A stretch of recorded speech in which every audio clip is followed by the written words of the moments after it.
مارکس چۆن دەیڕوانیە سزای ئەعدام و ژیانی ئینسان. نووسین و ئامادەکردنی سەعید ئەمانی 171 ساڵ لەوە پێشواتە لە ساڵی 1853 زاینیدا مارکس نووسراوەیەکی کورد بەڵام گرنگ و پڕبایەخی سەبارەت بە ئێعدام نووسی.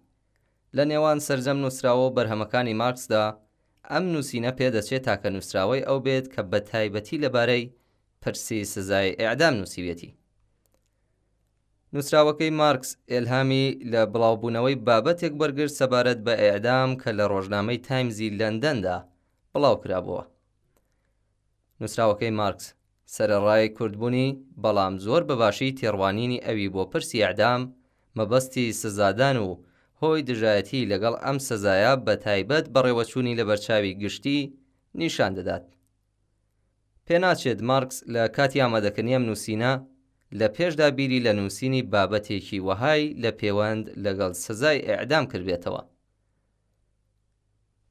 ناوبراو ئەم نووسراوەی لە شاری لەندەن 3 ڕۆژ پاش راپۆرتەکەی ڕۆژنامەی تایمز نووسی و چەند حەوت و دواتر لە فێڤریە 1853دا لە ڕۆژنامەی نیویۆرک دیلی تریبۆن بڵاوی کردەوە.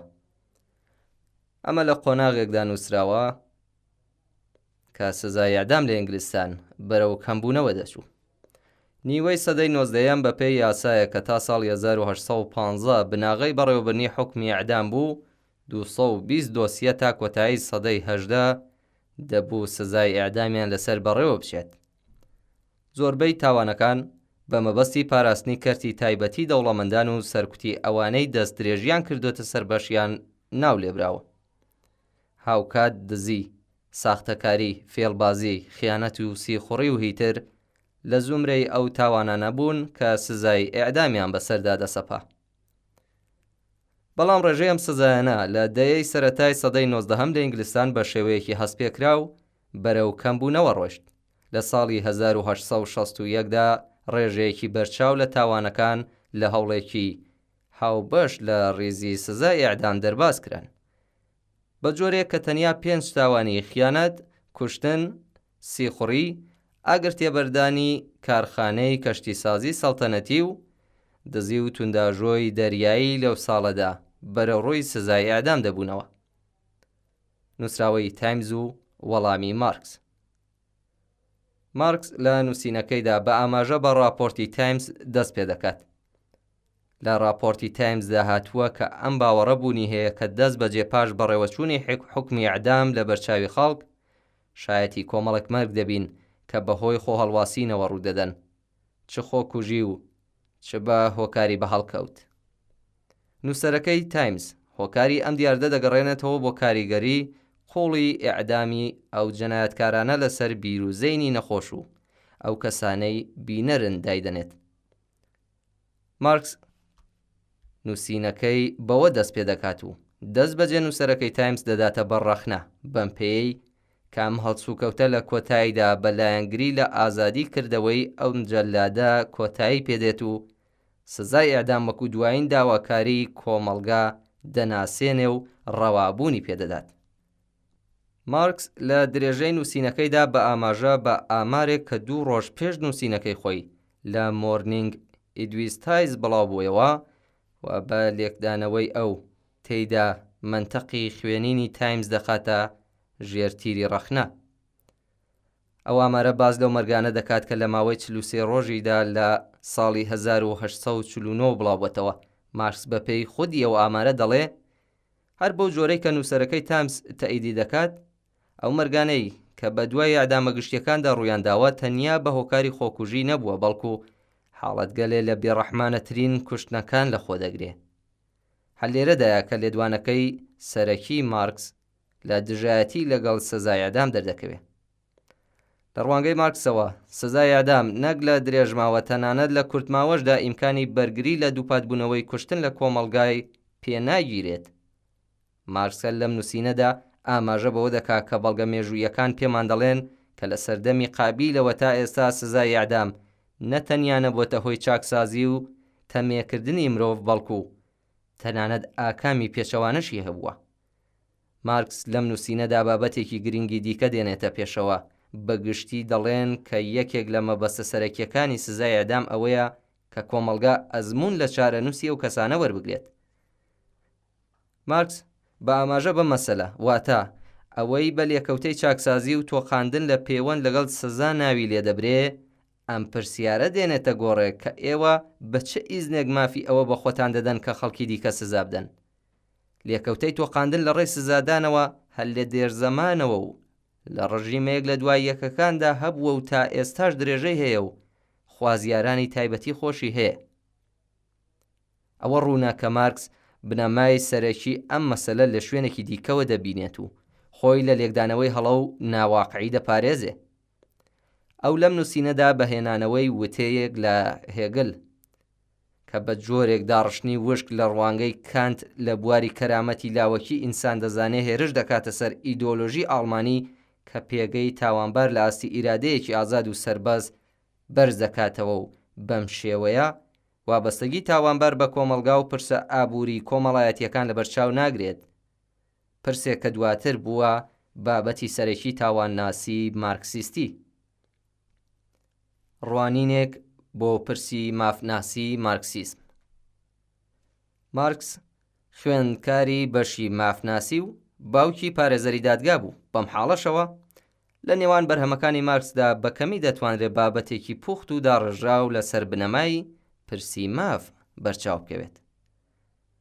بۆیە پرسی بنەمایی ماف لە فەلسەفەی مارکسدا دەبێت لە ڕێگەی ئەندیشە و تێڕوانینەکانیدا خوێندنەوەی بۆ بکرێت.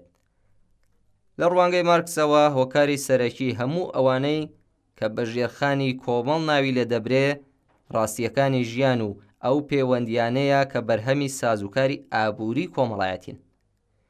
ئەمانە و هۆکارانن کە ژیانی فکری مرۆڤەکان، وشیاری، ناکۆکی ئەخلاقیەکان، بایەخە کۆمەڵایەتیەکان، سیستمی یاسایی و چۆنیەتی ماف و ئازادیەکان پێناسە دەکات.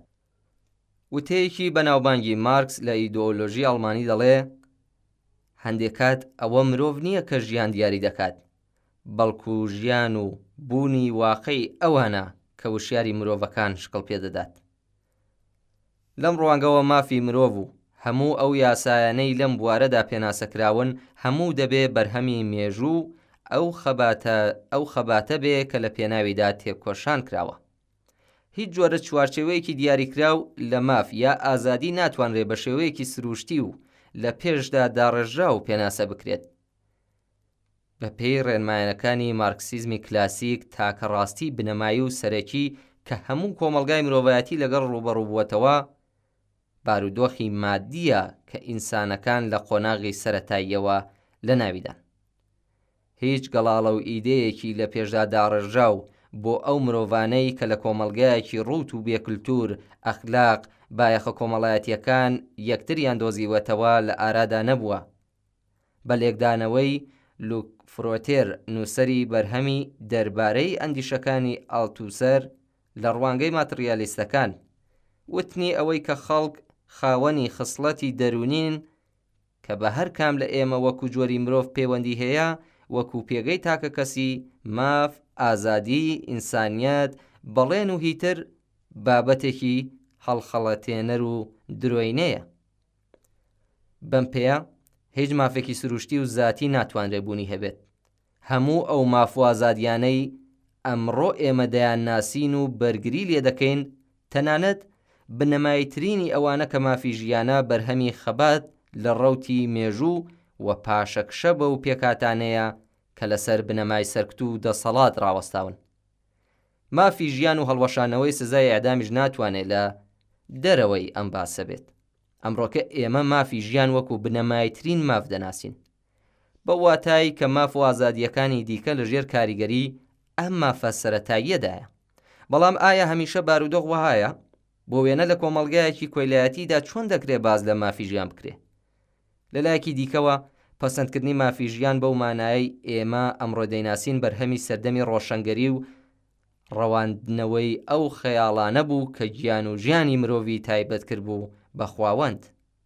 کەواتە پێکاتنی مافی ژیان بابەتێکی تەواو عینی و مێژوویە و ناکرێت لەگەڵ هیچ مانایەکی نامۆی دیکە وەک کەرامەتی ذاتی مرۆڤ گرێ بدرێت. ئەگەر بگەڕێنەوە سەر بەڵگەکانی مارکس لە بابەت دژایەتی لەگەڵ حکمی ئەعدام، دەبینین کە مارکس لەو نووسینەدا هیچ باسێکی لە کەرامەتی ذاتی ئینسان یان دەستەواژەی لەو چەشنە نەکردووە لە کاتێکدا بە تایبەتی با بەکارهێنانی دەستەواژەی کەرامەتی ئینسانی ئاشنایە و هەم لەم نووسینەدا لەو شوێنەی دەگەڕێتەوە بۆ ڕوانگەی کانت ئاماژەی پێداوە. لەلایەکی دیکەوە لە ڕوانگەی مارکسەوە خوازیارانی سزای ئەعدام ناتوانن وەڵامی ئەم پرسیارە بنەماییە بدەنەوە کە بە چه هۆکارێک بەهۆی ئەوەی کۆمەڵگا و تاوانباران ئەزمون وەربگرن دەبێ بەهرە و ئەزمون لە کوشتنی تاوانباران وەربگیردرێ. تاوان دیاردەیەکی کۆمەڵایەتیە و بەرهەمی کۆمەڵگایەکە تێیدا گەشەی کردووە، بەڵام کۆمەڵگا بەجێ ئەوەی بەرپرسیارەتی خۆی لەم بارەوە هەڵبگرێت هەوڵی ئەوەیە بە کوشتنی تاوانبار بە جۆرێک نیشانی بدات کە ئەو ئەرکی خۆی لەم بارەوە بەجێ هێناوە. لە حاڵێکدا تاوان لە بۆشاییدا ڕووی نەداوە و تاوانباریش ئیرادەیەکی سربەخۆی لەم بوارەوە نەبووە، پێدەچێ نەک تەنیا لە لێکدانەوەی ئەو تاوانانەی بە سزای ئەعدام کۆتاییان دێ، بەڵکو لە تاوتوێکردنی تاوانەکانی دیکەشدا ڕەتکردنەوەی لێکدانەوەی لاوەکی گرنگترین و سەرەکیترین ڕێنوێنی تاوانناسی مارکسیستی بێت. ئێستا لە ئێرانیژە دەسەڵاتی ڕژیمی کۆماری ئیسلامیدا دەبینین کە کردارێکی جەنایەتکارانە و نامرۆڤانە بە ئاشکرایی و بێپریگانەوە و ڕێزدانان بۆ ژیانی ئینسانەکان بە ناوی سزای ئەعدام بەڕێوە دەچێت. پاساوی ئەم دەسەڵاتە جەنایەتکار و ئینسان کوژەش هەر ئەوەیە کە نایارە سیاسیەکانی و کەسانی دیکە بە پاساوی دیکەی جۆراوجۆر و بە شێوازی جۆراوجۆر ئەعدام دەکات بەناو بۆ ئەوەی ببنە پند و عیبرەت بۆ کەسانی تر. هەروەک لە خودی ئەم بابەتەشدا ئاماژەی پێدراوە، ئەو کات لە کۆندا ئەو حکومانە ئاکامیش پێچەوانەیان هەبووە و بکەرانی نەیان توانیوە بەمبەستی خۆیان بپێکن، لە ئێستاشدا هەروایە. بۆیە بە دڵنیاییەوە کۆماری ئیسلامیش قەت ناتوانێت ئاکامی جێیسەرنجی لەو کردارە دڕندانەیە وەربگرێت و بە پێچەوانەوە زۆر بەتوندی بە دژی خۆی دەشکێتەوە.